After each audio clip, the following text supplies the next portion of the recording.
Mar Raphael Thattil major arch ബിഷപ്പായി ചുമതലയേറ്റപ്പോൾ സഭയിലെ തർക്കങ്ങൾ പരിഹരിക്കാൻ കഴിയുന്ന ഒരു ജനകീയ മെത്രാൻ ഇതാ വരുന്നു എന്നാണ് വിശ്വാസികളുടെ പ്രതീക്ഷ. അങ്ങനെ തന്നെയാണ് വിശ്വാസികൾ കരുതിയിരുന്നത്. എന്നാൽ ചുരുങ്ങിയ കാലയളവിനുള്ളിൽ അദ്ദേഹം വിശ്വാസികളുടെ വലിയൊരു വിഭാഗത്തിന്, പ്രത്യേകിച്ച് സിറോ മലബാർ സഭയ്ക്ക് അഭിമതനല്ലാത്ത മെത്രാൻ എന്നൊരു പേരുണ്ടാക്കിയെടുത്തു. മാർ റാഫേൽ തട്ടിൽ എറണാകുളം അങ്കമാലി അതിരൂപതയിലെ വിമത വൈദികരുടെയും ഒരു വിഭാഗം വിശ്വാസികളുടെയും സമ്മർദ്ദത്തിന് ഇപ്പോഴും വഴങ്ങുന്നു എന്നാണ് വിശ്വാസികളുടെ പക്ഷം. ഒരു പരമാധികാര സഭയുടെ തലവൻ എന്ന നിലയിൽ സ്വന്തമായ വ്യക്തിത്വവും നിശ്ചയദാർഢ്യവും പ്രകടിപ്പിക്കാൻ അദ്ദേഹത്തിന് ഇപ്പോൾ കഴിയുന്നില്ല എന്ന വിശ്വാസികളുടെ വിലയിരുത്തൽ വത്തിക്കാനുമുണ്ട്. അതാണ് റാഫേൽ തട്ടിലിന്റെ പ്രതിച്ഛായയ്ക്ക് ഏറ്റ തകർച്ചയുടെ കാരണം. പിന്നെ പാംബ്ലാനിക്കെതിരെയും നിരവധി വിമർശനങ്ങളാണ് ഇപ്പോൾ ഉയർന്നിരിക്കുന്നത്.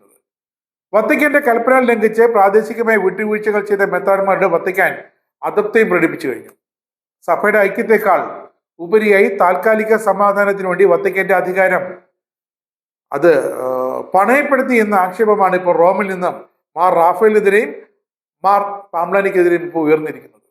പാംബ്ലാനിന്റെ നിലപാടുകൾക്ക് വത്തിക്കാന്റെ ഒരു അംഗീകാരമില്ലെന്ന് വീണ്ടും വീണ്ടും തെളിയിച്ചുകൊണ്ടേയിരിക്കുന്നു. ഇതോടെ പാംബ്ലാനി രണ്ട് വശത്തു നിന്നും, വിമത വൈദികരിൽ നിന്നും വത്തിക്കനിൽ നിന്നും ഒറ്റപ്പെടുന്ന സാഹചര്യമാണ് ഇപ്പോൾ ഉണ്ടായിരിക്കുന്നത്. സഭയിലെ അച്ചടക്കം തകർത്തതിന്റെ ഉത്തരവാദിത്തം അദ്ദേഹത്തിന് മേൽ ചാർത്തപ്പെട്ട് പാംബ്ലാനിക്കെതിരെയുള്ള വിമർശനങ്ങൾ അതിരൂക്ഷവുമായി. വത്തിക്കാന്റെ കൽപ്പന ലംഘിച്ച് പ്രാദേശികമായി വിട്ടുവീഴ്ചകൾ ചെയ്ത മെത്രാന്മാരുടെ വത്തിക്കാൻ വീണ്ടും കടുത്ത നിലപാട് തന്നെ കൈക്കൊണ്ടുവരികയാണ്. താൽക്കാലിക സമാധാനത്തിന് വേണ്ടി എന്തും ചെയ്യാമെന്ന വിചാരം മെത്രാന്മാർക്ക് വേണ്ട എന്നാണ് വത്തിക്കാൻ ഇപ്പോൾ പറയുന്നത്. ഇനി മാർ റാഫേൽ തട്ടിന്റെ ന്യൂനതകൾ എന്തൊക്കെയാണ്? സഭയെ നയിക്കേണ്ടത് പരിശുദ്ധ ആത്മാവിനാൽ നയിക്കപ്പെടുന്ന ഒരു ഇടയൻ തന്നെയായിരിക്കണം. ഇതാണ് വിശ്വാസികൾ ആഗ്രഹിക്കുന്നത്, അവർ കൽപ്പിക്കുന്നത്. എന്നാൽ മാർ റാഫേൽ തട്ടിൽ ചില മെത്രാൻ ഗ്രൂപ്പുകളുടെയും സിനഡ് അംഗങ്ങളുടെയും തിരക്കഥ അനുസരിച്ച് പ്രവർത്തിക്കുന്ന ഒരു ആർച്ച് ബിഷപ്പായി മാറിപ്പോയി. ഇതോടെ വിശ്വാസികളുടെ ആത്മീയമായ ആദരവ് അവിടെ നിൽക്കും. ഇന്നൊരു നിലപാട് പറയുകയും നാളെ അതിന് വിരുദ്ധമായി പ്രവർത്തിക്കുകയും ചെയ്യുന്നത് മാർ റാഫേൽ തട്ടിലിന് സ്വന്തമായി നിലപാടില്ല എന്ന് വീണ്ടും വീണ്ടും എടുത്തു പറയുന്ന ഒന്നാണ്. അദ്ദേഹത്തിന്റെ വാക്കുകൾക്ക് പോലും ഇപ്പോൾ വിലയില്ലാത്ത സാഹചര്യം. സഭയിലെ തഴക്കവും പഴക്കവുമുള്ള ചില മെത്രാന്മാരുടെ സമ്മർദ്ദത്തിന് വഴങ്ങിയാണ് മാർ റാഫേൽ പലപ്പോഴും കടുത്ത നടപടികളിലേക്ക് നീങ്ങുന്നത്. വിശ്വാസികൾക്ക് പുറത്താക്കൽ കൊണ്ടൊന്നും യാതൊരു അവരുടെ ആവശ്യങ്ങൾക്കും അവരുടെ അഭ്യർത്ഥനകൾക്കും യാതൊരു പരിഹാരവും ഉണ്ടാകില്ലെന്ന് ഓർക്കണം. സാധാരണക്കാരുടെ വികാരം, വിശ്വാസികളുടെ വികാരം അവഗണിക്കുന്ന മെത്രാനായി മാറി മാർ റാഫേൽ എന്ന മറ്റൊരു ആരോപണം.